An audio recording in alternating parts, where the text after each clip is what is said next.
Hey everybody, welcome back. I am your host, and this week we are going to be discussing the Hellraiser franchise. Now, while I do say that it's the franchise, I am focusing on only the first four films. As in my personal belief, they should have stopped after those four, but for some reason, as most companies do, they wanted to focus on profits, I guess, and decided to continue on, which led to the eventual one most recently coming out in 2018, Hellraiser Judgment. But, like I said, I'm sticking with the first four. And there may be spoilers ahead, so be prepared. The original Hellraiser came out in 1987, and the director is Clive Barker. This was his first true directorial debut, as the two previous directorials that he had done were in fact video shorts, is how they're listed.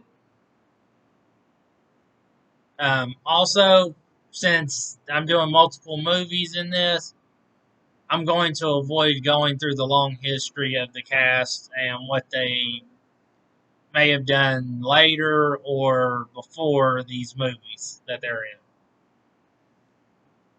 Unless it's them coming back in the films. Now, in this first one, in 1987, is Claire Higgins as the character of Julia, a very crazy woman in this film. I will warn you of that. And Ashley Lawrence as Kirsty Cotton, Sean Chapman as Frank, and then Oliver Smith as Frank the Monster, and then Doug Bradley as the lead Cenobite, who would later become known as Pinhead. But in this film is credited as lead Cenobite. Now the plot of this film: a young girl solves a puzzle box. A young girl, Kirsty, solves a puzzle box, which unlocks an alternate dimension where the boundaries of pleasure and pain are mixed, while an uncle seeks to stay out of said dimension, having once made it there and escaped. Now for some notes. Pinhead isn't called by name in this. Like I said, he's called lead Cenobite. And this is actually due to the fact that originally Pinhead was called Priest by Clive Barker, but they thought it was too but the studio thought it was too religious and had him change it. If you go to his comics that he did later on, produced by Boom, Pinhead is called Priest. Though it turns out that may not in fact be his name either, as Clive has stated that in a forthcoming edition, film or otherwise, he was going to reveal Pinhead's true Cenobite name. So if that actually happens, I would love to see it.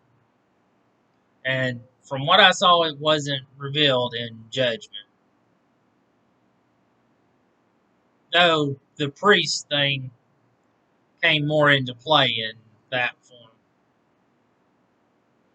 And Clive Barker actually hates that Pinhead became the name for the character, as, like I said, the name he had in mind was Priest. He thought that Pinhead was too undignified to the character for a name. And Claire Higgins, who plays Julia, hates horror movies, which is kind of funny considering she did this movie. When she first saw this film, she ran out after 10 minutes because she was freaked out by the character of Pinhead, or just freaked out in general. It doesn't actually state which one freaked her, what caused the freak out. But it also doesn't state whether she's actually ever seen the movie again since all the way through. Though it's rumored that she hasn't. Also, according to rumors, during a post-production party, Doug Bradley, who plays our lead Cenobite, aka Pinhead, was hurt because he was being ignored at the event. It then hit him. Most of the people that were at the party didn't recognize him outside of him wearing the makeup that of Pinhead. So it would make sense that they didn't recognize him or come up to him. Also, when they originally came up with the movie, Clive Barker was going to name it after the novella it's based on, The Hellbound Heart. But the studio thought it sounded too romantic. Option 2 was Sadomasochist from Beyond the Grave. But it was rejected to sexual suggestion. There was a 60-year-old woman who offered up a third option of what's a woman got to do to screw, only she used the F word instead. And this one was obviously rejected. At some point, however, they came up with Hellraiser. Okay, also the character of Chatner or Chatterbox, he'll have the mouth pulled back and does this. And the Butterball Cenobite originally had lines in the movie, but they couldn't do it because of the makeup. The lines were given to Pinhead and the female Cenobite, which caused Pinhead's legacy to be cemented as the trademark character of the series. Now, my final notes on the first movie: it had a good runtime, good story flow. The bad thing about it, the Cenobites world wasn't explored enough, and too much focus on Frank, the uncle in the movie, trying to avoid going back. My recommendation: watch this one over and over. Also, another thing about this, originally the plan was to have it set in London, or in England in general, but the studio thought it would be better to have it set in America, so the British actors were actually dubbed over by other actors at times.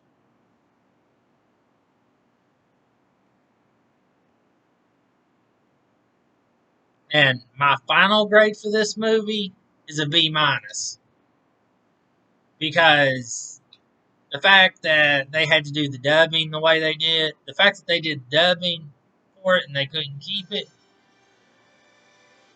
it would have made sense to keep it as it was. And the cinema and the focus on the uncle, like I said, it was too much of it.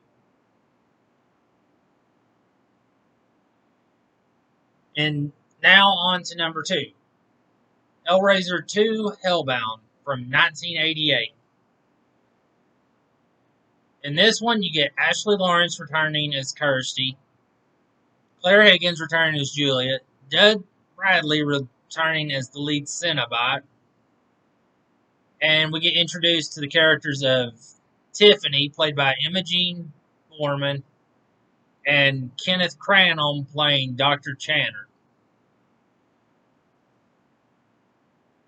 And the idea of the plot of this one is that Kirsty, after the horrific events of the original film, is now in an institution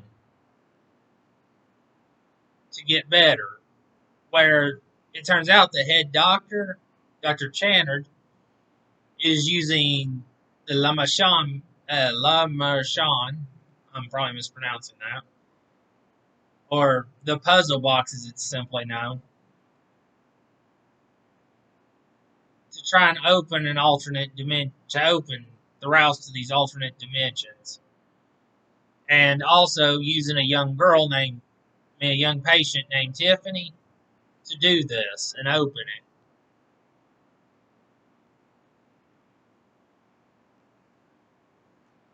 it. Okay, now for my notes. On this one, I only have two notes. The original idea for the film was actually to look into Pinhead's backstory, or the lead Cenobite's backstory. But due to timing and budget cuts, all we get is the scene where he becomes the Cenobite. But the backstory gets explored more in the third movie, Hellraiser 3, Hell on Earth. And as for number two, Barker himself had made elaborate backstories for all the Cenobites, though they didn't get explored in the original as planned. In this one, he showed what he wanted, which was that at some point the Cenobites were all human, but their vices led to their destruction, leading them to become the creatures that they had become. Now, for my final notes on it, the good was the runtime and the story flow again. You didn't get overly bored. You didn't have to question the story a lot, if at all. It went together nicely. The bad, the fact that you have more than one antagonist that are battling it out for who is the true antagonist of the story.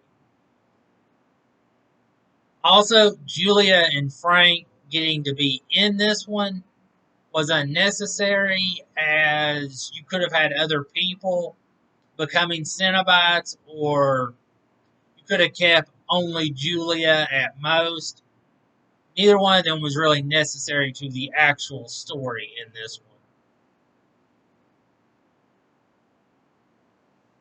one. And could have been left out. My recommendation, watch it over and over. And my final grade is a B minus on Hellraiser 2 Hellbound. Now for Hellraiser 3 Hell on Earth, 1992. The cast, Terry Farrell, who plays Joey Summerskill, Ken Carpenter, Doc Fisher, and the Camerahead Cenobite, Paula Marshall, who plays Terry, a Skinless Sandy and Dreamer Cenobite, and Ashley Lawrence returns as Kirsty Cotton, though I can't remember for how much of the movie she's actually in.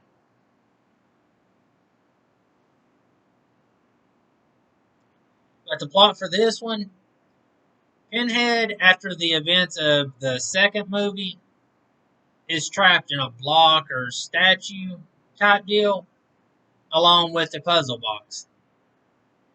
Well, he gets this rock musician, to start committing murders in order to help him come back from the dead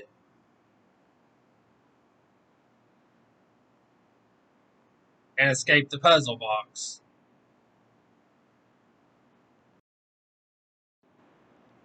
As I said, he was having the rock musician commit murders in order to free him from from the statue, while at the same time getting him free from the puzzle box. What he didn't count on is that there was an investigative journalist who's studying the murders and happens to stumble upon the issue of the box and the statue as well. Now, on to my notes. This is the first time Pinhead is referred to by name. Barker promoted this film alongside Candyman. This is one of those good things about films where the cast and crew actually got along really well. During a visit from Fangoria magazine, the only complaint that could be found is that one of the actresses' outfits was not good for a cold weather type shoot. And the character of Terry, my final note in this one, in the under notes, is that the character of Terry is seen reading a book entitled Battle of the 20th Century. This is in fact a real book, which can be purchased in most bookstores or online if you can find it. On to my final notes. The good thing about this one, it explored the backstory of Pinhead, and it had a good runtime.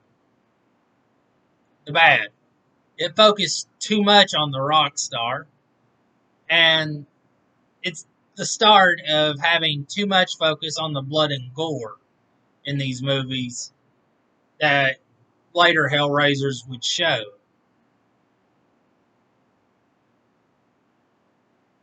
Rather than, oh, here, we'll have a little here and a little there and have it fit to the spot. My recommendation for this film is to watch it every now and again. My grade for it is a C plus because again, the fact that you overdid the blood and gore, and the fact that you focus too much on the rock musician rather than trying to keep the focus towards what really mattered. Now, on to 1996, where we do the last of my movies for today, Hellraiser 4, Bloodline, or Bloodlines. I've seen it listed as both. The cast for this one, however, is Bruce Ramsey as Philip Le Marchant, John Merchant, and Paul Merchant. Valentina Vargas as Angelique and the Peasant Girl. Doug Bradley as Pinhead. Kim Myers as Bobby Merchant. And Christine Harnos as Remos. As Agent Remos. Now, for the plot of this, set in the 22nd century,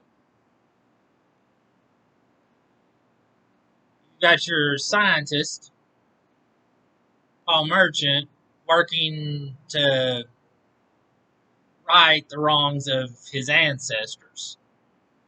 Starting with Le Marchant, a toy maker who created the puzzle box that unleashes the Cenobites.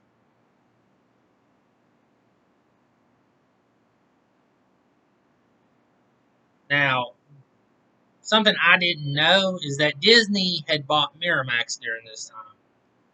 Well, they came under heavy fire when they purchased Miramax because they were getting ready to release the films Hellraiser Bloodline, the original Scream, Halloween, The Curse of Michael Myers. Well, Disney was considered to be family friendly, and they would be directly involved in the marketing and showing of these horror films. However, this would blow over, and eventually Lionsgate Entertainment would buy out Miramax from Disney in the 2000s. Also, due to its failure, this is the last Hellraiser movie to be shown on the big screen in a wide area release type deal. Some later ones would get like film festivals or limited screenings, but majority are direct to. But if they did, otherwise it was direct to video. And the film takes place in 3 different time periods. 1796, where you get the La Marchand line. 1996, where you get the Descendant Merchant. And 2127, where you get the Current Merchant. Also, Valentina Vargas, originally reluctant to play the role due to the fact that she actually had nightmares about Pinhead. But she became interested in Angelique's seductive and evil nature. Also, something else that interested her was the fact that Angelique was in fact a demon.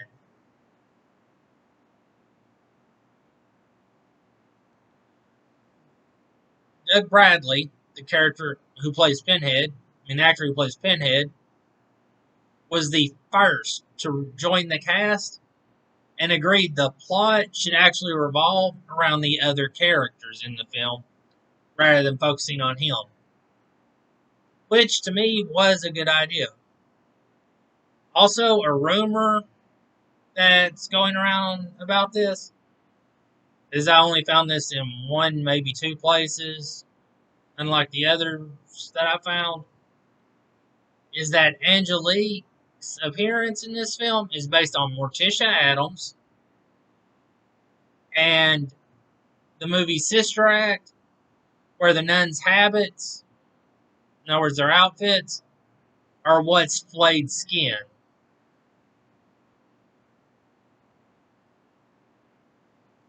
And the character of Rimmer, played by Christine Arnos, was originally male. This character is a soldier in the film, by the way, but was made feminine. It was made female after a number of the female characters were cut, including a female descendant of Kirsty Cotton, who had been in the first three films, that would serve as the love interest for Paul. Now, for my final notes on this film, for Hellraiser 4, it had a good runtime, a good explanation of the history, especially with the puzzle box and how it came to be. It wasn't an overly focused film on the idea of good versus evil or a religious idea. The bad, though, the idea of the setting and how it plays out almost moves it from horror to sci-fi, to where Alien was more horror than this was. And Alien, I still consider to be a horror film, but this one could have set up an argument as to how much. Also, the Cenobites get very little time in this one. While I agree that with Bradley that he shouldn't have, that they shouldn't be the major focus, the amount of time they actually get in this film, I think, is too short and is wrong. Now, as for my recommendation, this is a once in a while film. Just something if you're bored or it's a rainy day type deal. My grade for it, this I actually have to reconsider, given my thoughts on it, and though I enjoy the film, it gets a C minus. What are your thoughts on the Hellraiser series, and what do you think I should do for an upcoming video? Leave me a message in the comments, and I will see you next time.